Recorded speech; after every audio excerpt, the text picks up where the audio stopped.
m'interessen i m'han interessat últimament, sobretot fa 30 anys quan vaig venir aquí a Vilafranca i crear l'escola.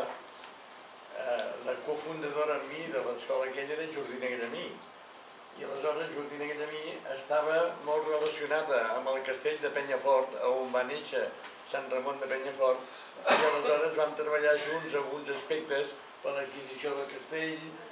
Aleshores vam posar en contacte amb tot el grup que hi havia a Barcelona de persones interessades en Ramon de Penyafort, el Col·legi d'Advocats, i aleshores vaig descobrir una personalitat espiritual però molt interessada en l'aspecte jurídic, i ja ens ha dit una mica en Joan. I després, a partir d'aquí, em vaig interessar a seguir una mica tota la història seva, sobretot em va servir molt el llibre de Ferran de Valls i Taverner en la seva història, que és un llibre molt interessant, que us el recomano, i el vaig llegir molt d'interès i em vaig entrar dins d'aquest món espiritual jurídic. Després, més tard, em va invitar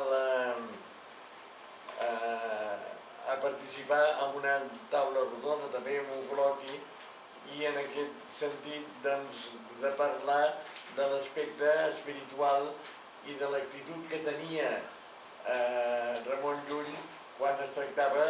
de voler convertir els musulmans i persones que no eren cristianes, i des de l'EGO va ser un descobriment molt important, perquè vaig apropar-me a la seva obra, i a part de diferents llibres que parlaven de la història, hi havia alguns aspectes que m'interessaven més de cara a l'espiritualitat de Ramon Llull. Vaig trobar un personatge extraordinàriament enamorat de Déu, i que sobretot el llibre que em va impressionar més, dintre de Blanquerna, que vaig llegir, aleshores estava el llibre de l'amic i de l'amant, i era una explicació tan important, jo diria, de la seva relació, de la seva ànima en relació amb Déu, de l'univers, etc., que vaig quedar perdíssim, perquè ja hi havia, en el Cantar de los Cantares de l'Antic Testament, ja es parlava una mica d'aquest amor espiritual. Ell en parla d'una manera molt concreta, i després més tard ja va entrar en Rumi, que també musulmà, que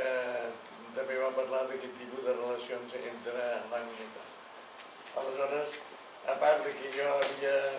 guanyava la vida i havia estudiat economia i management i demés, la meva part relacionada més amb la filosofia i la teologia, vaig trobar amb aquests dos autors dues persones que vaig disfrutar perquè eren de categoria